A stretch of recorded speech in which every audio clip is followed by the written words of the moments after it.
Okay dear student, आज हम लोग नेक्स्ट टॉपिक देखते हैं न्यूटन के गति का द्वितीय नियम। तो द्वितीय नियम कहता है कि किसी वस्तु के संवेग में परिवर्तन की दर उस पर आरोपित बल के अनुक्रमानुपाती होता है। मैं आप लोगों को संवेग पढ़ाया था। संवेग बराबर क्या होता है? द्रव्यमान गुणित वेग, ठीक है, जिसे P से डिनोट करते हैं। और यहाँ पे परिवर्तन बोल रहा है मतलब dp/dt। मैं बताया था किसी भी संख्या में परिवर्तन होता है, परिवर्तन की दर लिखते हैं। दर आया मतलब dt से डिवाइड करना है। जैसे कि वेग में परिवर्तन की दर क्या होता है? dv/dt, ठीक है। विस्थापन में परिवर्तन की दर ds/dt। तो अगर दर आता है तो dt से डिवाइड करना है, ठीक है, d/dt से। तो यहाँ पे संवेग कितना था? p था।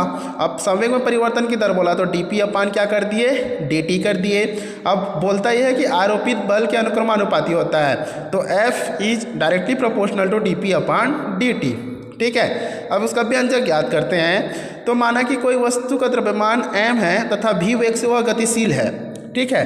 तो संवेग बराबर कितना आएगा? m × v। अब संवेग को P से डिनोट करते हैं तो P बराबर क्या आ गया? m × v आ गया, ठीक है। जैसे कि कोई गाड़ी चल रहा है, ठीक है, तो उस गाड़ी में बल लगाओ तो गाड़ी फुल स्पीड से भाग रहा था तो उसकी स्पीड क्या हो जाएगी? धीमी हो जाएगी, मतलब उसका वेग कम हो जाएगा। उसी प्रकार अगर बल जो होता है, किसी भी वस्तु गतिशील रहती है और उस पर लगाते हैं तो उसकी जो वेग होती है वो परिवर्तन हो जाती है, ठीक है। तो जो बल था वो समान समय के लिए लगाए थे हम लोग, ठीक है। तो क्या हो गया? F बराबर del P/del T, यहाँ पे जो बोला था, ठीक है। न्यूटन का गति नियम दूसरा नियम क्या कहता है कि बल जो है संवेग में परिवर्तन के अनुक्रमानुपाती होता है। तो यहाँ पे F अनुक्रमानुपाती del P/del T कर दिए। अब P जो होता है हम लोग जान रहे हैं m × v होता है, लेकिन सबसे पहला ये करेंगे, यहाँ पे अनुक्रमानुपाती साइन है उसको हटाएंगे। तो F is equal to k × del P/del T। अब ये k क्या है? तो k जो है एक कांस्टेंट होता है। जब भी आप अनुक्रमानुपाती साइन को हटाओगे फिजिक्स में तो एक कांस्टेंट आपको लेना पड़ेगा।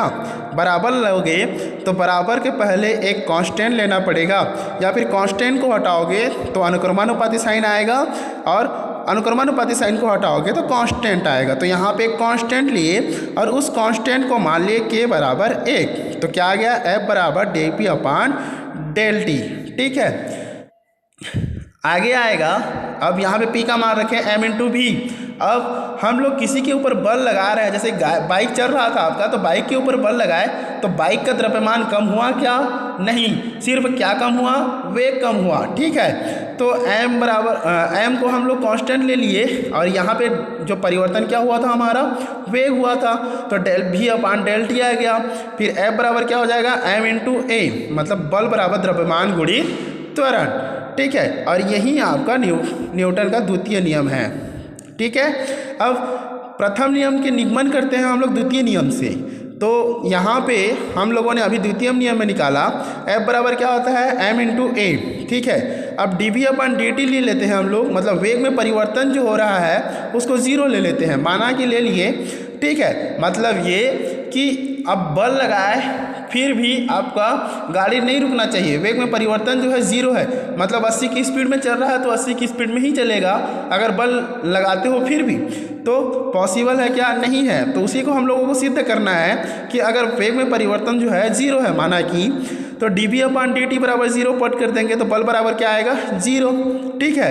तो मतलब अगर बल नहीं लगाते हैं तो गाड़ी रुकेगी नहीं, अगर बल लगाते हैं तो वेग में परिवर्तन होगा ही होगा। मतलब हमारा पहला नियम क्या था? बाह्य बल न लगाने से गति में परिवर्तन शून्य होगा। पहला नियम कहता ये है कि जो गतिशील में है या गत्यावस्था में है वो गत्यावस्था में ही रहेंगे जब तक बल लगाया नहीं जाता। तो यहाँ पे बल बराबर 0 है, मतलब वेग में परिवर्तन भी 0 होगा, मतलब गत्यावस्था में है तो गत्यावस्था में ही रहेगा। और यही न्यूटन का द्वितीय नियम है, प्रथम नियम है। अब यहाँ पे आवेग का परिभाषा देख लेते हैं। आवेग बराबर होता है बल और समय अंतराल के गुणनफल को आवेग कहते हैं, जिसे J से डिनोट किया जाता है, और J बराबर होता है F × del T, ठीक है। अब इसके पश्चात नेक्स्ट टॉपिक देखेंगे आवेग का एप्लीकेशन। धन्यवाद।